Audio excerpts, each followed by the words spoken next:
네, 오늘 저희가 함께 살펴볼 자료는 리디머 시티 투 시티에서 나온 복음의 다면적인 총합이라는 글입니다.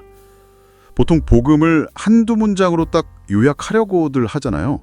네, 그런데 이 글에서는 그런 단순화가 오히려 복음의 풍성함을 놓치게 할 수 있다, 이렇게 지적하고 있습니다. 그래서 오늘은 복음의 핵심을 좀 깊이 파고들면서도 그 복잡하고 다양한 측면들을 놓치지 않으려고 합니다. 뭐랄까, 보석을 여러 각도에서 비춰보듯이 복음의 다채로운 빛깔을 함께 발견해보는 거죠. 자, 그럼 한번 시작해볼까요? 첫 번째로 생각해볼 지점은 복음을 너무 개인적인 차원에만 한정해서 보지 말자는 이야기 같아요. 흔히 나의 구원, 나를 위한 하나님의 계획, 이런 식으로 많이 접근하죠.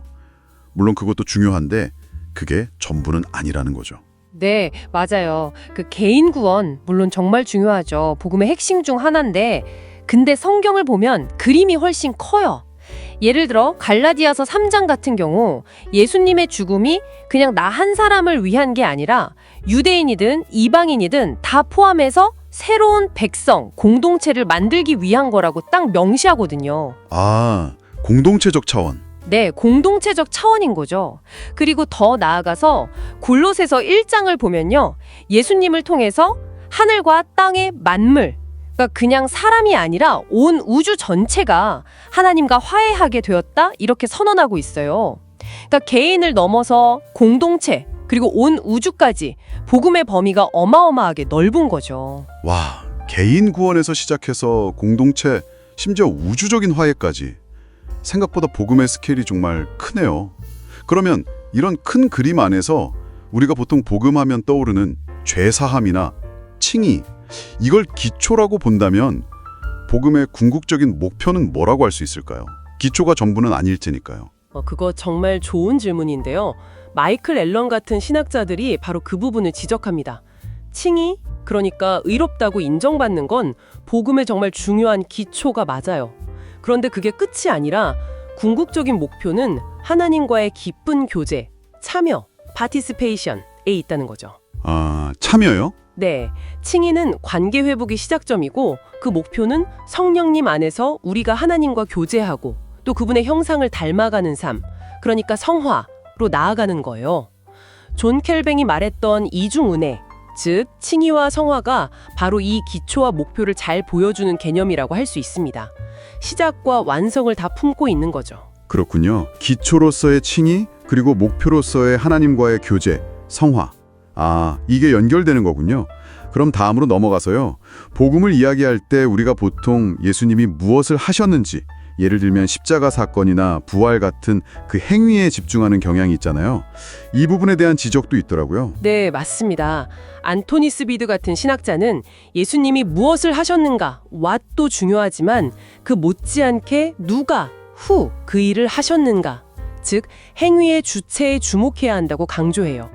단순히 어떤 일들이 일어났다, 이게 아니라 그 일들을 하신 분이 바로 아버지 하나님께로부터 보냄받은 아들 하나님이라는 사실, 이 신적 파견이라는 개념이 핵심이라는 거죠. 아, 그 행위 자체보다도 그 행위를 하신 분이 누구신지. 그렇죠.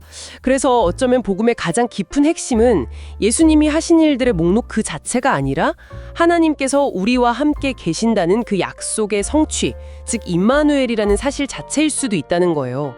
중요한 건 하나님의 인재, 이게 어떤 사건들보다 더 근본적인 복음의 내용일 수 있다는 통찰인 거죠. 와, 하나님의 임재 그 자체가 복음의 핵심일 수 있다. 정말 생각의 전환인데요. 예수님이 행하신 일만큼이나 그분이 누구이신지, 아버지께로부터 보냄받았다는 그 정체성이 중요하다는 말씀이시군요. 사건 너머의 존재에 집중하게 되네요. 네, 바로 그겁니다. 이건 다음 주제와도 자연스럽게 연결되는 것 같아요. 복음이 그리스도 중심적이면서 동시에 삼위일체적이라는 점 말이죠. 아, 정확해요. 신약 성경 전체가 복음은 당연히 그리스도 중심적이라고 계속 증언하죠. 예수가 그리스도라는 깊은 소식이니까요. 그런데 동시에 기억해야 할 것은 이 모든 구원의 이야기가 성자, 예수님 혼자만의 이야기가 아니라는 점입니다. 스콧스웨인 같은 학자가 잘 지적했듯이 복음은 성부, 성자, 성령, 이 삼위일체 하나님의 분리될 수 없는 연합된 사역이에요. 삼위일체 하나님의 연합된 사역. 네. 그러니까 성부 하나님께서 계획하시고 약속하시고 성자 예수님께서 이 땅에 오셔서 십자가와 부활을 통해 그 약속을 성취하시고 그리고 성령님께서 그 구원의 은혜를 우리 각 사람에게 적용하시고 또 교회를 세워 나가시는 이 모든 과정이 하나로 묶인 복음이라는 거죠. 이 삼위일체적 관점을 놓치면 사실 복음의 깊이나 넓이를 제대로 이해하기가 좀 어려워질 수 있습니다. 확실히 그렇겠네요. 삼위일체적 관점으로 보면 복음이 훨씬 더 입체적으로 다가오는 것 같습니다. 자, 이제 마지막으로 살펴볼 내용은요. 복음을 이야기, 즉 내러티브로 이해하는 관점입니다. 그런데 그 이야기의 범위를 어디까지 봐야 할까? 이런 질문이 제기되죠. 예수님의 생애 이야기가 복음의 전부인가? 하는 질문이요. 네, 그것도 아주 중요한 논의인데요. 초대교회 교부였던 이레니우스 같은 분은 예수님의 삶과 죽음, 부활이라는 그 중심 이야기, 물론 그게 핵심이지만 그것을 넘어서는 더 큰 그림, 즉 하나님의 경륜. 하나님의 경륜이요? 네, 창조에서부터 시작해서 인간의 타락, 이스라엘의 역사, 그리고 마침내 그리스도 안에서 이 모든 것을 회복하고 새롭게 하시는 새 창조까지 이어지는 정말 거대한 구원의 드라마죠. 이걸 이레니우스는 총괄갱신이라고 불렀는데요. 마치 그리스도께서 첫 아담의 실패를 포함한 인류의 모든 역사를 당신의 삶 안에서 다시 요약하고 또 승리하심으로 완성하셨다는 그런 의미입니다.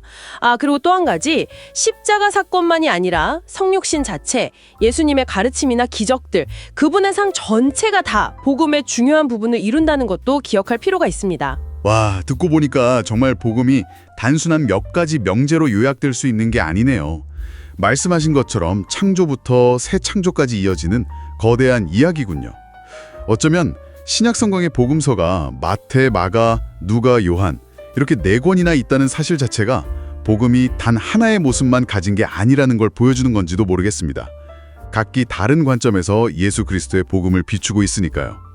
오늘 이야기를 나눠보니 복음을 너무 쉽게 축소하기보다는 그 다면적인 풍성함과 깊이를 계속 발견하려는 자세가 정말 중요하겠다는 생각이 듭니다.